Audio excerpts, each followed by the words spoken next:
Hello, everyone. My name is Stephen Murray, and I'm the host of The Gift of Giving. This program focuses on nonprofits, foundations, 501c3s here in the state of Nevada. These are the people who are in the trenches giving back to our community. Today's guest, um, back in 1981, the world was hit with a major health crisis called HIV/AIDS. The cause of this epidemic has claimed an estimated 41 million lives.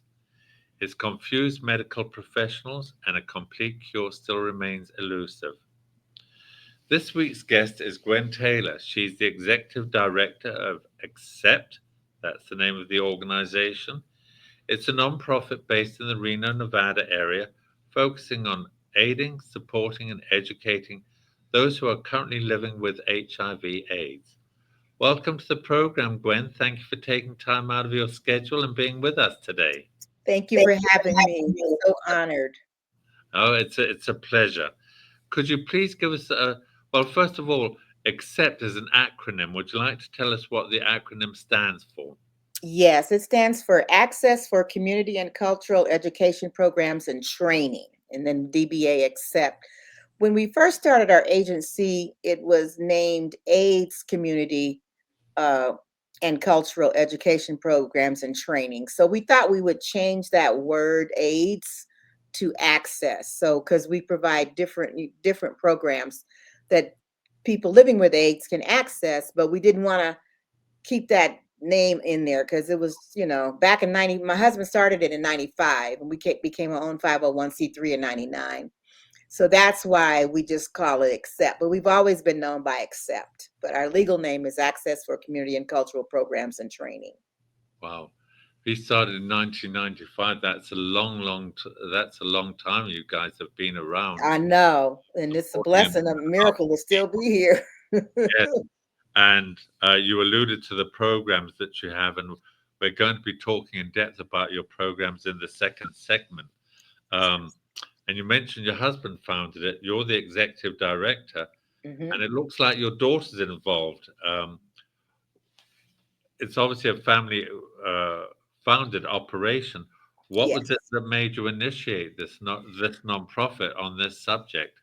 We had my former brother-in-law died of AIDS. He was bisexual. My sister didn't know it at the time that he was bisexual. And he died of AIDS. And then we had other relatives and friends that passed away of AIDS complications back in the late 80s, mid 80s to late 80s and early 90s. So my husband found out there was a lot of disinformation that people had about HIV and AIDS. They were scared to drink water out of a cup after a person or use the same fork they use. They just, there's just a lot of ignorance. And so my husband said, no longer will his church be ignorant and mistreat and, be, have stigma against folks that have HIV. And then we had a young man in our church that passed away. He got HIV and it progressed to AIDS and he died. And no one told us. My husband was just livid because this kid was in our choir, went on trips with us to sing, and nobody told the pastor he had AIDS. Wow. So he died alone without his pastor at his bedside. And so that really turned the corner for my husband. So that's when he started in 95. He said, I'm going to go to my church. I'm going to explain what AIDS is, how you don't have to be afraid of people that have it. And then we're going to branch out to other churches. And then we started doing community work as well. So that was the concept. Family members, church members, and friends died. And we just had to make sure that people knew that you couldn't get AIDS from drinking after someone and eating out of the same plate with them or giving them a kiss on the cheek.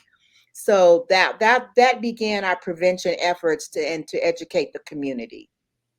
Well, I'm glad you mentioned that about the education aspect of it, and it seems almost incredible that the condition of AIDS initially started around the early 80s. Yes. We're now 45 years down the road, and it just seems incredible that so much time has passed. Yes. And Gwen, there's probably a couple of generations now.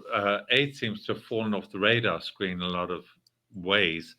Hmm. There's probably a couple of generations of youngsters that don't even know what HIV/AIDS is. Uh, could you just educate some of the viewers that may be out there that don't know what AIDS is, and Yeah. some of the perils that you've alluded to? The Hmm. misbeliefs that you could get AIDS from drinking out of the same cup as somebody else, that kind of thing. Right. Well, HIV number one stands for human immunodeficiency virus, and you get that first. And then if you don't get in on treatment, if you don't get into medication treatment, then you'll progress to AIDS, which is acquired. Oh shoot, let me see, acquired. I forgot what the I mean. That's that deficiency Immunity. syndrome. Immunity. That's right. Yeah, acquired immunity deficiency syndrome, right? Then you progress to that. And there is, like, with the young people now, there's kind of like, I'm not, I'm, I don't, I'm not going to get it, and I don't want to be bothered with testing. So they kind of have a different outlook on life now, the young people do, versus when we started our work back in 1995. These kids now kind of feel like they're invincible, you Mm. know. But we try to tell them, you need to wrap it up, wear a condom, or get on PrEP, which is a medicine that can prevent you from getting HIV. But there's still a lot of our young people, the between the 20s and the 30s, they don't want to be bothered. And unfortunately, when the if you look at the CDC stats, the majority of your HIV cases are between the ages of 25 and 40. So Mhm. that's where your highest amount of infections going to be for the year that they talk about HIV. So yeah, it's kind of gotten common with people now, or they don't want to be bothered, or they don't want to hear about it. But so prevention efforts to we don't actually get to do a lot of prevention now because our funding is strictly for people that are living with HIV. We do what we call secondary prevention. Tell them, to stay on their medication so they don't pass it to anybody. Make sure they're going to their doctor's appointments, and so they're living a long life. People now are not dying from AIDS and HIV like they did back in the 80s and 90s. People are living till they're 70 years old. We got several clients that are between over 60 years old now that Wow. come to our groups. Yeah. So there has been some progress made in the Hmm. research because, as you said, back in the 80s, it really was a death sentence, and now, Yes. as you said, people are living much longer. Um, Gwen, from what I could see, you provide services mainly to the African American community in Washoe County. If someone reached out to you outside of Washoe County, um, can you help them, or do you refer them somewhere else? How does that work?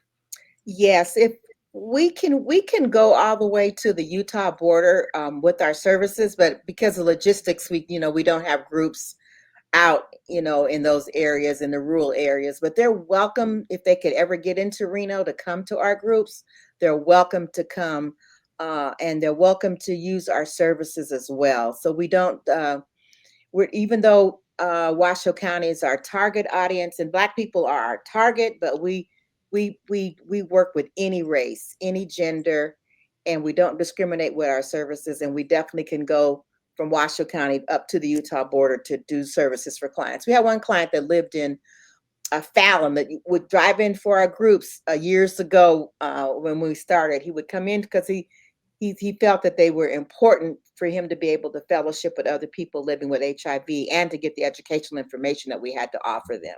So to answer your question, yes, but we don't go to Vegas because Vegas is huge and they got a lot of agencies down there doing the work that we're doing up here. Yes, I'm not too sure how many of them are non-profit, though, Gwen. Uh, but as it True. relates to people driving in for your programs, it's a perfect segue. We're going to be talking about the programs that you do that people drive in for in the next segment. So please stay Okay. with us, folks. We're going to take a brief sponsorship break. We'll be right back with Gwen Taylor from Accept. Introducing Pacific Coast Capital, your partner in finance. We provide financing for your business. Speed, flexibility, and creativity are the foundation of our service. We'll help you navigate through change and opportunities. Our 90-plus years of experience ensures quick turnaround on loan decisions. Ride the wave to prosperity with us. Ready for new funding? Visit our website today at pacificcoastcap.com.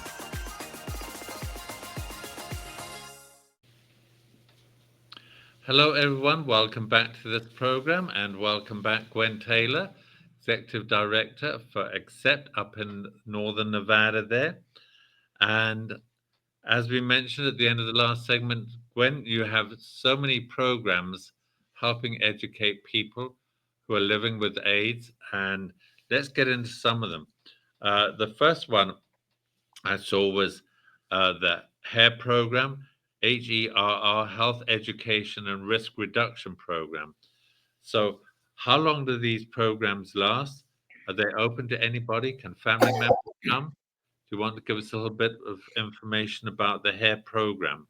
Yes, her program, we've been running that since 20, oh, wow, way before, probably since around 2000, I think. It's been a while, mid 2000s. And we've been and family members can come with their with the loved one that has HIV or AIDS. So we welcome family members, and that is no problem at all. We meet twice a month on the second Wednesday of the month, and also on the fourth Wednesday of the month from 4:30 to 6. And from 4:30 to 5, we have dinner and fellowship so they can mingle and talk and have a good meal.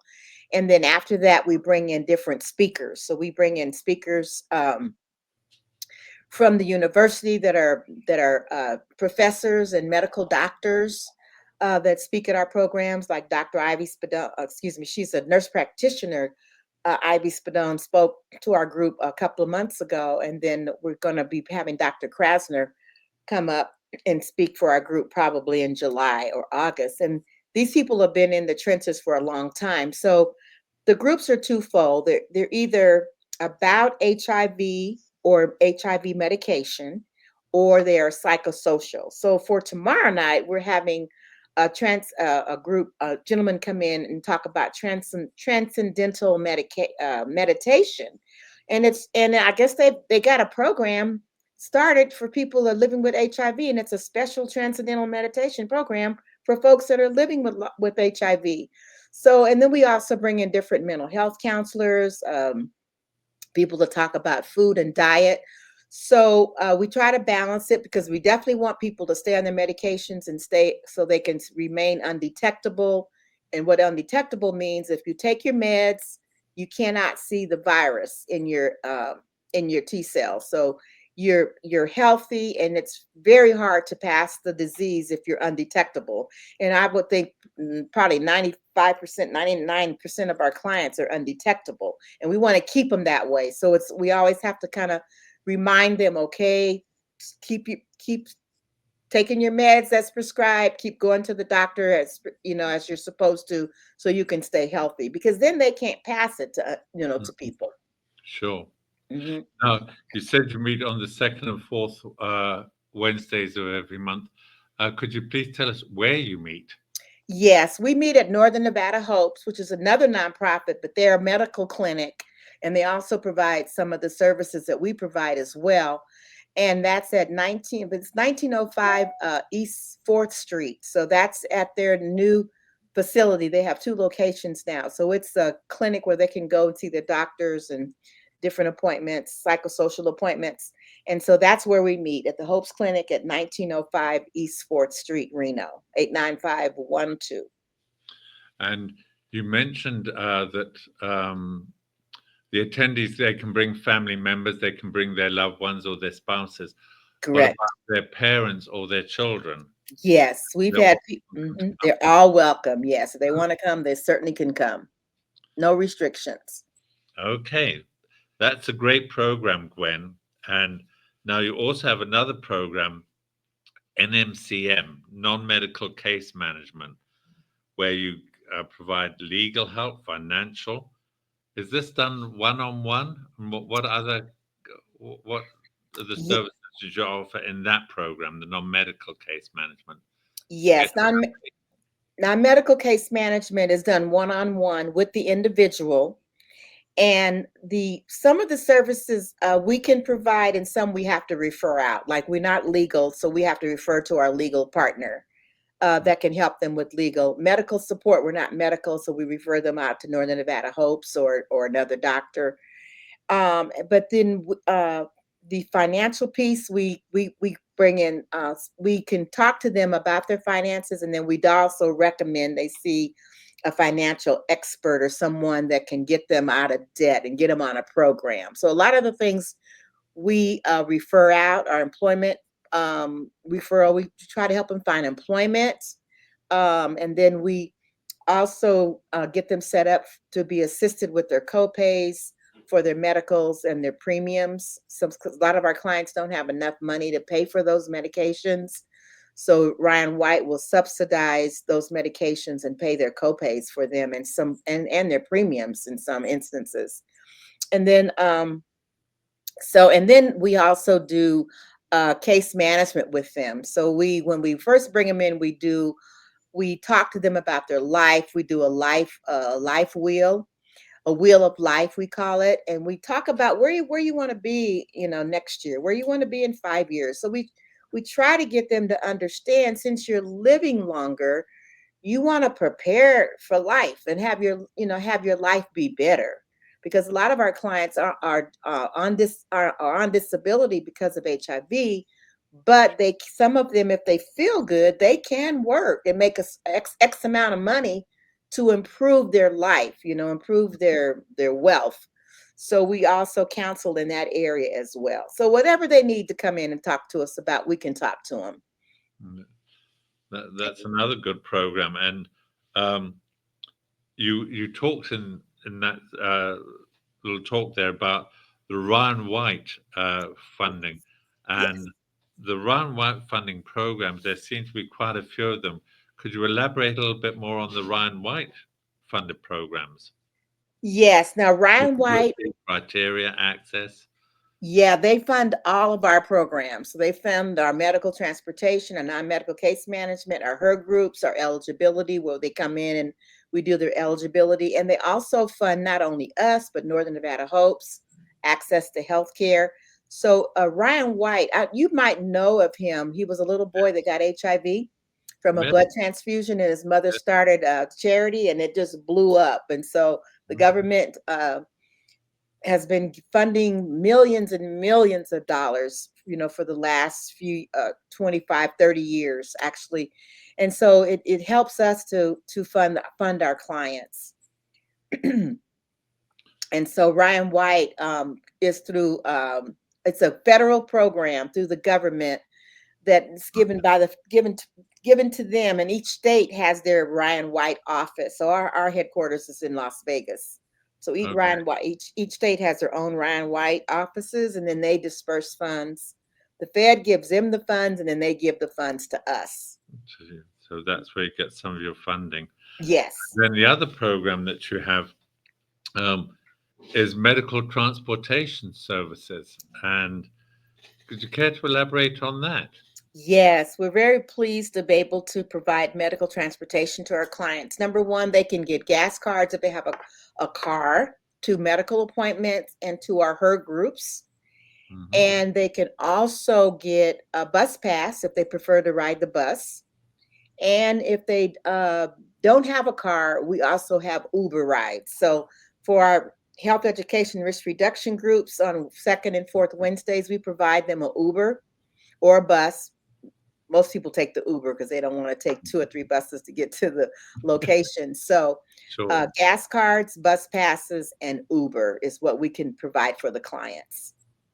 So, and they're provided for clients that come to the actual meetings, is that correct? To the meetings and to their doctor's appointments. So if they have a doctor's appointment and they can't get there, we'll provide an Uber. And then if they can get there with their card, we'll also provide a gas card or a bus pass. So we pay for medical transportation to their doctors, specialists, their PCPs, just whatever they need in that area. We also provide medical transportation for those areas as well. approximately how many cards do you hand out every month? Oh, wow. I would say, yeah, probably. So for our Ubers, we normally do maybe like 900 to 1,000 a month for their Wow. Uber rides. And gas cards, it varies. I would say probably between 3 and 400 a month in gas cards. And Boy, bus passes is very minimal, not very many bus passes. yes. Boy, that's a significant number. Hmm. For helping out there. That's a real wide range of programs and services that you offer up there for your community. So good for you on that. We're going to take another brief sponsorship break. Folks, please stay with us. We're going to be right back with Gwen Taylor up in the Reno area, Northern Nevada, Executive Director of Accept. Budget deficits, national debt, presidential elections, government shutdowns, global conflicts in Europe, global conflicts in the Middle East, global pandemics, interest rates, rising inflation. Markets go up and markets go down for reasons nobody can control. Don't let the volatility of the stock market determine the quality of your retirement. Your financial strategy can make all the difference. I'm Joshua Dowden. At Priority Wealth Partners, your goals are our goals. We believe people can live better lives with smart financial education and knowledge. We work closely with clients to match strategy with individual needs. Our personal financial strategies have helped investors accomplish their goals while reducing market volatility, and we can help you too. You've worked hard to get where you are now. Your financial plan should work hard for you in retirement. Conveniently located in downtown Summerlin, my name's Joshua Dowden. Call me today for a free consultation. 702-808-6513. That's 702-808-6513.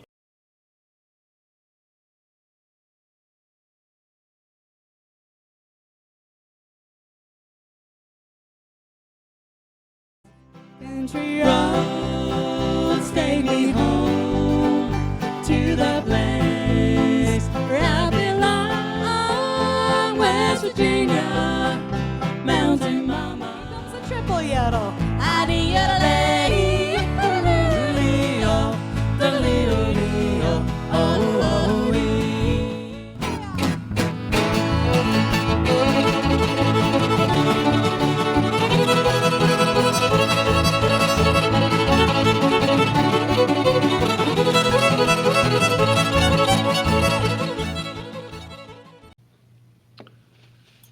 Welcome back, everyone. Thanks for staying with us, and thank you, Gwen Taylor, Executive Director from Accept up in Northern Nevada, for being with us today. You and family are doing amazing work for the community who are living with AIDS. And let me ask you this, Gwen.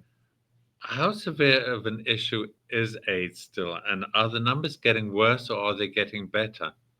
They're getting better. In fact, the federal government wants us to work ourselves out of a job, which we really. So when we first started, we were doing prevention. So we were working with folks that did not have HIV and told them how not to get it. And Mhm. so that funding, so when you do a good job, you don't need as much funding. So the government decided to cut prevention and then hone in on folks living with HIV. But just to kind of give you some stats, when we started out in 1995, 52% of all the HIV/AIDS cases were African Americans. Wow. And that's disproportionate because we're only like 12%, maybe 13% of the population. Mhm. But today, we pulled up some current stats. They're kind of like 2 or 3 years behind because they got to get all the data from all the states. But in per CDC's diagnosis facts, in 2022, there were 37,000 there were 37,000 cases of HIV/AIDS, and 38% of those are Black folks, and we're still only 12% of the population. 32% is Latinx, and 24% are white. 3% are multiracial. Asians are 2%. American natives are 1%, and then the PIs, Pacific Islanders, are less than 1%. Mm. So those are those are the diagnoses. Excuse me, that's not the total number of people living with HIV, but those were the diagnoses in 2022. Yes. Those Mhm. that they're aware of. Wow. Uh-huh. Is there any headway in research and finding a permanent cure? They're trying to find a permanent cure. Sometimes I don't know. The pharmaceuticals make so much money off of these HIV/AIDS medications. I don't even know if they want to find a cure. That's bad. I shouldn't say that, but they are so expensive. They can range anywhere between 5 and 10,000 a month, depending on the medication that you're taking. But they have made strides though, because now when we began in '95, people were taking 30 pills a day. Now they're down to either three pills, um, and so that's a significant change in how people process take their drugs. Because 30 pills, can you imagine? I knew a lady that took 30 pills a day. She was a sweetheart. She was from Las Vegas. Her name was Ann. She passed away, but now they can get away with just maybe 3 pills. Wow. And then they have the new medication now, that we call PrEP. So if you're not infected with HIV, you take this medication and you won't get HIV. Hmm. So Well, it's kind of cool. preventative. Yes. Preventative, yes. Yeah. If you can have anything preventative, that hmm goes a long way, no question. Um, is there a paid staff, or are you all volunteers up there, or a mixture of both? We have paid staff. We have 5 staff members, and then we also have our board members who volunteer their time to oversee, accept, and then we do have interns from time to time that come in from the University of Nevada, Reno, to work for us for several weeks. And then we do have volunteer opportunities at various times of the year. Well, and if somebody's interested in volunteering, what kind of volunteers, what areas are you looking for volunteers to help out in? The main thing would be to help out with their health education risk reduction groups, help us cook food. That's a big deal that we need, is to cook, because they love homemade food. Mhm. So cook meals for the clients, be there for the meetings, serve them the food, and then just be there for them to talk to and have companionship. And then Yeah. sometimes too, volunteers, they might be able to do some office work for us or go out on different outreaches in the community to represent for accept. So those are available as well. Yes. Have you reached out to some of the restaurants there to see if they You would know what? I come? have not. I need to do that. My daughter and I were talking about fundraising yesterday. I got to do a better job of that. I really do. I think once I get through my audit, I'll I can really focus on that, because that could very well be a niche. Yes. hmm Yes, I'm sure there's lots of giving restaurants up in your area there. Um, oh, you mentioned, oh, it's just gone right out of my head. Um, that went right out of my head. Hopefully, it'll come back before the end of this program. Um, how many people actually attend your hair meetings? Between 15 and 20. Okay, Sometimes we'll, think around Thanksgiving and Christmas holidays, we might bust 20, maybe have 20, 23. But it's normally between 15 and 20 people that attend. so if Consistently. restaurants volunteered to serve it, they're not talking about 500 people. I mean, 15 to 20 is not. Right. No, I thank you for that. I'm gonna definitely check into that, because that would really save me a lot. Yeah, that's a great idea. I may make sure I write a sticky note on that one. Noting that down. hmm Um, and you mentioned funding, and I think you alluded earlier, you got a lot of your funding from the federal government. It goes through Ryan White Foundation, then Ryan White sends it up to you. Is that where you get all of your funding from, or do you have fundraisers from time to time? We have not had a fundraiser in about 3 years, but we plan to have one in 2026. Hmm. So we definitely need to do that. And we were having a Legends roast every year for a while, but when COVID hit, we kind of shut down and haven't got back into the fundraising aspect of it. But we would pick a person within the community and honor them. That's what we call it, the Legends roast, and what their community has done. And then we'd have dinner, we'd sell tickets, we'd have raffle prizes, silent auctions, and that helps us raise money for our nonprofit. But we're looking at doing it in 2026. We don't have a date set yet, though. Gwen, would you like to give out, if people want to learn more about Accept, your organization, would you care to give out the phone number or website? Yes, our phone number is 775-786-5886. 775-786-5886. And our website is www.acceptonline.org. www.acceptonline.org. Well, thank you very much, Gwen. And thank you for spending your time and being with us on the program. You're doing amazing work up there, helping remove the stigma of AIDS. I don't think it's quite like it used to be, No. but I thank you for doing that. And for our viewers, if there's, hope you've enjoyed listening to this program. If any of you are listening, living in Washoe County or the area surrounding, and you would like to volunteer and help, especially if you'd like to cook meals, Yes. please reach out to them and share this interview with anybody who you know who might benefit from the services of Accept. I'd like to thank Gwen for being here today. It's been a pleasure having you on the program. I'd also like to thank the show's producer, John Stars, and station owner of WWDBTV.